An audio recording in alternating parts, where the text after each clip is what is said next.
హైదరాబాద్ శేర్లింగంపల్లిలోని అసీపేటలో భారీ వర్షానికి 2 మృతి చెందారు. మృతుల కుటుంబాలను మాజీ మంత్రి కేటీఆర్ పరామర్శించారు. మృతుల కుటుంబాలకు బీఆర్ఎస్ పార్టీ తరపున ఒక్కో కుటుంబానికి ₹1,00,000 ఆర్థిక సహాయాన్ని అందించనున్నట్లు తెలిపారు. రాష్ట్ర వ్యాప్తంగా భారీ వర్షం, ఈదురుగాలుల దాటికి 14 మంది మృతి చెందారు. వీరి కుటుంబాలను ప్రభుత్వం ఆదుకోవాలన్నారు కేటీఆర్.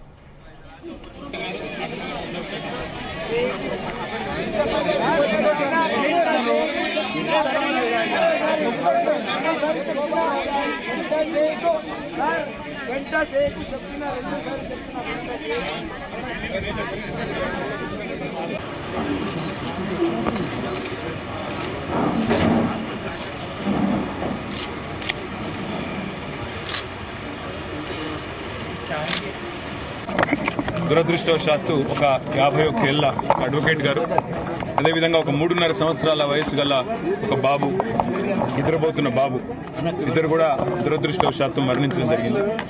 మరి ఆ గాలి దుమారం వల్ల ఒక దగ్గర పైన ఉన్న పారాపెట్ వాల్, అంటే ఏదైతే పైన కట్టిన కాంపౌండ్ వాల్ ఉందో అది విరిగి పడిపోవడం, ఇక్కడేమో పైనుంచి వచ్చి రాళ్లు వారు పడుకున్న ఇంట్లో వచ్చి డైరెక్ట్ గా పడడం, ఆ పడుకున్న బాబు మీద పడడం వల్ల ఇద్దరు కూడా మరణించడం జరిగింది. ఆ 2 కుటుంబాలను కూడా గౌరవ ఎమ్మెల్యే శేర్లింగంపల్లి గాంధీ గారు, నేను, అదేవిధంగా మా గౌరవ కార్పొరేటర్లు నాగేందర్ యాదవ్ గారు, శ్రీకాంత్ గారు, ఇంకా ఇతరులందరం కూడా కలిసి పరామర్శించడం జరిగింది. ఆ కుటుంబాలకు తక్షణ సాయం కింద మా పార్టీ తరఫున ₹1,00,000 వారికి సాయం కూడా చేయడం జరిగింది. రాష్ట్ర ప్రభుత్వాన్ని మేము చేసే డిమాండ్ ఏమంటే, మీరు ముఖ్యంగా వర్షాకాలం ప్రారంభం కాకముందే ఇలాంటి సంఘటనలు ఏవైతే జరుగుతూ ఉన్నాయో, నిన్న ఒక్క రోజు దాదాపు రాష్ట్ర వ్యాప్తంగా 14 మంది మరణించారు.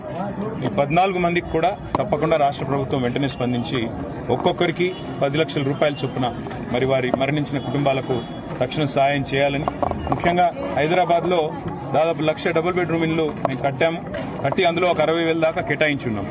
ఈరోజు ఇక్కడ ఏ కుటుంబాలు అయితే నిర్వాసితులైనారో వాళ్ళకు వెంటనే ఆ డబుల్ బెడ్రూమ్ ఇల్లు కూడా కేటాయించాలని చెప్పి వారు కోరుతా ఉన్నారు. ఎమ్మెల్యే గారు కూడా వెంటనే ఈ విషయంలో మరి జీహెచ్ఎంసీ కమిషనర్కి, జోనల్ కమిషనర్ కూడా కలుస్తారు. తప్పకుండా ఆ కుటుంబాలకు వెంటనే నైట్ షెల్టర్కో, లేకపోతే ఎందుకంటే ఇవన్నీ కూడా చూస్తే ఇప్పుడు మొత్తం 6-7 కుటుంబాలు ఇక్కడ నిర్వాసితులైనారు. వారందరినీ కూడా వెంటనే జీహెచ్ఎంసీ నైట్ షెల్టర్లకు తరలించాలి. అదేవిధంగా ఆ కుటుంబాలకు డబుల్ బెడ్రూమ్ ఇల్లు కూడా ఇచ్చి ఆల్రెడీ రెడీగా కట్టి ఉన్నాయి.